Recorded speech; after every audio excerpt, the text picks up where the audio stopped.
पाकिस्तान एक अजीब किस्म का मुल्क है। ये अब तक बगैर किसी कौमी सलामती पॉलिसी के चल रहा है। सिर्फ कौमी सलामती पॉलिसी नहीं, बल्कि हकीकत यह है कि इस मुल्क की कोई मुस्तकिल खारजा पॉलिसी भी नहीं है। यानी हैरानगी होती है कि कोई मुल्क बने हुए 75 साल हो गए, लेकिन उसकी कोई फॉरेन प्रॉपर पॉलिसी नहीं है। अगर सीपैक गिलगित से गुजरता है तो वो डिस्प्यूटेड टेरिटरी है। वो कहते हैं जी चीन को हम ये नहीं करने देंगे। आप उनकी एक ऑफेंसिव डिप्लोमेसी और ऑफेंसिव अप्रोच का अंदाजा लगाएं। और इधर देखें कि अगर एक डिस्प्यूटेड टेरिटरी है और उसमें भारत की सरकार जो मर्जी करे, हमारी वहां सरकार बोलती नहीं। नमस्कार दोस्तों, स्वागत है आप सभी का। दोस्तों, पहले तो मैं चीमा को ये बता देना चाहता हूँ कि डिस्प्यूटेड टेरिटरी ना पाक ऑक्यूपाइड कश्मीर है, ना कि इंडिया वाला कश्मीर। ठीक है बेटा, तो इस चीज़ को क्लियर कर लो। ठीक है। और दूसरी बात ये है दोस्तों कि इंडिया जो है सीपैक, क्योंकि पाकिस्तान ने बिना इंडिया की परमिशन के वहाँ से जाने दिया, तो ये बात तो क्लियर है ना कि कश्मीर इंडिया का पार्ट है पूरे का पूरा। वो गिलगित हो, बाल्टिस्तान हो, ठीक है, और पाक ऑक्यूपाइड कश्मीर हो, जो भी एरिया है जो उस टाइम जम्मू कश्मीर रियासत के अंडर आता था, वो सारा का सारा इंडिया से बिलोंग करता है। तो तुम लोगों की औकात नहीं है कि तुम इंडिया को कुछ बोल सको। इंडिया की ज़मीन है, जो कुछ वहाँ पे हो रहा है इंडिया की परमिशन से ही होगा, और अगर नहीं किया है तो जब इंडिया उसको कब्जे में लेगा तो उसको देख लेगा। तो चलिए दोस्तों, वीडियो शुरू करते हैं without wasting any time. Pakistan एक अजीब किस्म का मुल्क है। ये अब तक बगैर किसी कौमी सलामती पॉलिसी के चल रहा है। सिर्फ कौमी सलामती पॉलिसी नहीं, बल्कि हकीकत यह है कि इस मुल्क की कोई मुस्तकिल खारजा पॉलिसी भी नहीं है। यानी हैरानगी होती है कि कोई मुल्क बने हुए 75 साल हो गए, लेकिन उसकी कोई फॉरेन प्रॉपर पॉलिसी नहीं है। पाकिस्तान जो हमारी खारजा पॉलिसी के दो बुनियादी किरदार हैं, यानी उसमें से दो चीजें, एक हिंदुस्तान और एक अफगानिस्तान। कोई उसके हवाले से भी अगर हम देखते हैं, कोई लॉन्ग टर्म पॉलिसी नहीं, हम ये फैसला नहीं कर पाए कि हमने हिंदुस्तान के साथ मुकम्मल मुखासमत की पॉलिसी रखनी है या फिर चीन की तरह अपने मौके पर इसरार के साथ तिजारती ताल्लुकात को भी कायम रखना है। जिस तरह दोनों ममालिक आपस में, उनके एलएसी का बहुत बड़ा इशू है, दो बड़ी जंगें भी आपस में उनकी हो चुकी है, लेकिन ट्रेड भी हो रहा है। हमारा हिंदुस्तान के साथ मतलब जंगें तो हो चुकी है, लेकिन हमें यह नहीं पता कि हमने मतलब मुकम्मल कट ऑफ होना है या मतलब अपने इश्यूज भी साथ रखने हैं, डिस्कस करने हैं, बैठना है, जो गिले शिकवे वो भी सॉर्ट आउट करने हैं। बट साथ साथ जो है एक बड़ा मुल्क है, उससे हम फायदा उठा सकते हैं, उनकी जो मार्केट है उससे, या जो चीजें प्रोड्यूस करता है और हमारे लिए वो कम कीमत पे अवेलेबल होती हैं, इजी एक्सेसिबल है, तो वो सारी चीजें करके हम उनसे ले सकते हैं। लेकिन अनफॉर्चुनेटली उस हवाले से भी हमारे यहाँ पे, अगर हम फॉरेन पॉलिसी की बात करते हैं, तो फॉरेन पॉलिसी हमारी यहाँ पे भी मतलब कोई समझ नहीं आती। लेकिन साथ ही कश्मीर में अगर आप देखें तो जो दुबई जो है की सरकार जो है वो एक ड्राई पोर्ट बना रही है और कश्मीर के अंदर, और अब ये जम्मू एंड कश्मीर में अंदर ये ड्राई पोर्ट बनेगा।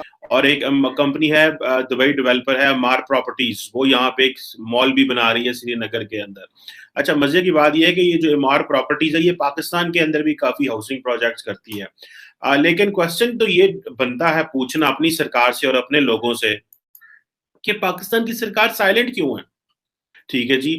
और एक और कंपनी है, अच्छा बहुत सारे, क्योंकि इंडियन जो है वो दुबई में बेस्ड है।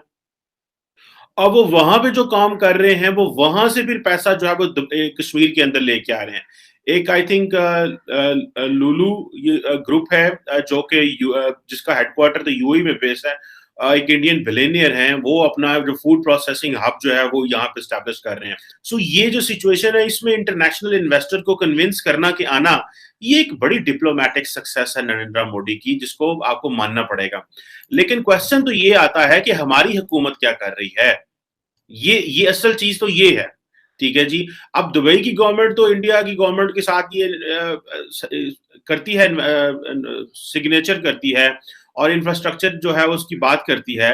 अब लेकिन दूसरी तरफ जो है पाकिस्तान की सरकार जो वो बिल्कुल साइलेंट है जी, कि हमने यहाँ इंडस्ट्रियल पार्क्स बनाने हैं, हमने आईटी टावर्स बनाने हैं, मल्टीपर्पज टावर्स बनाने हैं, लॉजिस्टिक सेंटर्स बनाएंगे, मेडिकल कॉलेज बनाएंगे, स्पेशलाइज्ड हॉस्पिटल बनाएंगे। था कि उन्होंने कहा जी कि दुनिया जो है उसको यहाँ पे आएंगे, दुनिया जब यहाँ पे डेवलपमेंट होगी तो और लोग भी यहाँ पे आएंगे, क्योंकि इस खित्ते को हम ग्रो कराना चाहते हैं। जब सी पैक जैसा प्रोजेक्ट कश्मीर से गुजर रहा था तो भारत की सरकार ने बकायदा इसके ऊपर बड़ा शोर मचाया था और कहा था कि ये तो डिस्प्यूटेड टेरिटरी है, अगर सी पैक गिलगित से गुजरता है तो वो डिस्प्यूटेड टेरिटरी है। वो कहते हैं जी चीन को हम ये नहीं करने देंगे।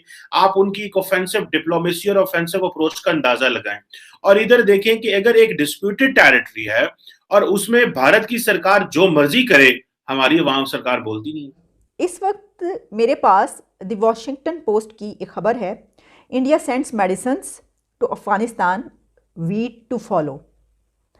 इंडिया ने इससे पहले भी अफगानिस्तान में ह्यूमैनिटेरियन एड भेजी है। अभी जो मेडिसिन्स भेजने की बात हो रही है, 2 टन से ज़्यादा मेडिसिन्स कहा जा रहा है कि भेजी गई है और वहाँ पर इंदिरा गांधी हॉस्पिटल जो है काबुल में, वहाँ पर ये पहुँचाई गई है, वहाँ पर डिलीवर की गई है, जो कि 2004 में इंडिया की तरफ से ही अफ़गानिस्तान के लोगों के लिए बनाया गया था। अब ये मेडिसिन्स भेजी गई हैं बड़ी तादाद इसमें, और ये जो एड भेजी गई है, अच्छा इससे पहले इंडिया ने चंद रोज़ पहले कोविड वैक्सीन्स जो हैं वो भी भेजी हैं वहाँ पर बड़ी तादाद, 500,000 doses of Covid vaccine Afghanistan भेजी हैं इंडिया ने थ्रू ईरान। एक फ़्लाइट के थ्रू भेजी हैं ईरान के रास्ते ये मेडिसिन्स और जो कोविड डोजेज़ हैं वो बड़ी तादाद में ह्यूमैनिटेरियन एड इंडिया वहाँ पर पहुँचा रहा है। पाकिस्तान की तरफ से कमजोरी रही है कि जो ये नॉन स्टेट एक्टर्स के नाम पे जो इधर से उधर जाते हैं, जिसमें हाफिज सईद के लोग हैं और कईयों ने आके सामने भी कहा कि हाँ जी हम भेज रहे हैं, जिहादी भेज रहे हैं, ये कर रहे हैं, उसको पाकिस्तान ने टाइम रहते नहीं रोका, बल्कि जैसे आपने मुशर्रफ का नाम लिया तो उनके टाइम पे तो बड़ा सपोर्ट किया गया और कहा कि हाँ जी हम बनाते हैं जिहादी और हम अफगानिस्तान भेज देते हैं और हम कश्मीर भेज देते हैं। ये नहीं होना चाहिए था। लेकिन सर अब लास्ट जैसे आप मुझे बताएं कि क्या इसका हल क्या है? अब डायलॉग होना चाहिए किस तरह से, यही चलता रहेगा अगले 100 साल और यही चलता रहेगा? नहीं, dialogue on what?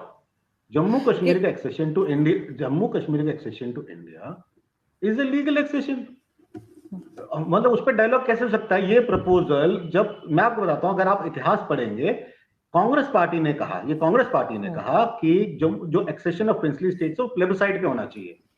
Mohammad Ali Jinnah ने इसको अपोज किया, मुस्लिम लीग ने इसको अपोज किया, बोला नहीं ये राजा डिसाइड करेगा कि कहां जाना है, क्योंकि कहीं ना कहीं उन्हें लग रहा था जूनागढ़ और हैदराबाद शायद पाकिस्तान के साथ आ जाएगा, क्योंकि दोनों में मुस्लिम निजाम थे या नवाब थे, और जम्मू कश्मीर वो हथिया लेंगे। तो ये पाकिस्तान ने अपोज किया, मुस्लिम लीग ने अपोज किया, मोहम्मद अली जिन्ना ने अपोज किया, नहीं king the sovereign ruler, the ruler of that state will decide कि कहां पे एक्सेशन होना है। उसके बाद अगर Maharaja of Jammu and Kashmir decide करते हैं that he will accede to India, तो story is over, it's a legal accession. अगर आज बात होनी है पाकिस्तान के साथ सिर्फ एक ही चीज को लेकर बात होनी है, वो बात होनी कि पाकिस्तान अधिकृत जम्मू कश्मीर, पाकिस्तान मकबूजा जम्मू कश्मीर को कैसे वापस लाया जाए, और जो गिलगित बाल्टिस्तान है वो कैसे वापस लाया जाए, और जो शहजगाम वैली जो पाकिस्तान ने गिफ्ट कर रखी है चाइना को, वो कैसे वापस लाया जाए। देखिए इसीलिए मैं कहता हूं, जो रेजोल्यूशन प्लेबिसाइट की बात होती है, मैं कहता हूं मैं सपोर्ट कर रहा हूं प्लेबिसाइट को, और मैंने कई बार कई चैनल्स में कहा है कि मैं प्लेबिसाइट को सपोर्ट करूं, subject to Pakistan meeting the first condition. 4 condition में पहली कंडीशन पाकिस्तान को मीट करनी है, so that balance three conditions can be met. पहली कंडीशन है Pakistan has to vacate all the areas under its occupation, it has to remove its soldiers, it has to remove the raiders, it has to remove any Pakistani national living in that area, और उसके बाद plebiscite होगा। पाकिस्तान जब तक वो पहली condition meet नहीं करता है, जम्मू कश्मीर में प्लेबिसाइट हो ही नहीं सकता यूएन रेजोल्यूशन के हिसाब से। लेकिन सर अगर पाकिस्तान नहीं करता तो आप क्या करेंगे? अगर पाकिस्तान नहीं मानता क्या करेंगे आप लोग? ये इसी तरीके से कौन बचता रहेगा? ये आप कह रहे हैं आजू जी कि हम झूठ बोलते रहेंगे, हम कंडीशंस मीट नहीं करेंगे, मगर हम हिंदुस्तान से उम्मीद करेंगे कि आप कंडीशंस मीट करिए। हम तो कंडीशन, मैं तो कह रहा हूं, मैं I will publicly support, in spite of many people will curse me for what I'm saying, but I will publicly support plebiscite in Jammu and Kashmir subject to Pakistan meeting the first condition. The first condition is to vacate the areas under its occupation. उसके बाद ही बात हो सकती है, उसके बाद plebiscite कराइए, जहां के लोग जम्मू कश्मीर के जाना चाहेंगे जाएंगे, इसमें सवाल ही नहीं, फिर बात ही नहीं होती। उसके बाद अगर प्लेबिसाइट होती है, राय शुमारी होती है, और जहां लोग जाना, यही सोल्यूशन है। और क्या सोल्यूशन आप बताइए? नहीं तो दूसरा सोल्यूशन है जंग है, हिंदुस्तान जंग करता है, पाकिस्तान मकबूजा जम्मू कश्मीर को वापस लेता है। लेकिन सर उसके बाद भी एक दूसरे के ऊपर शक तो रहेगा, एक दूसरे के ऊपर अगर आप प्लेबिसाइट करा भी दें शक तो रहेगा।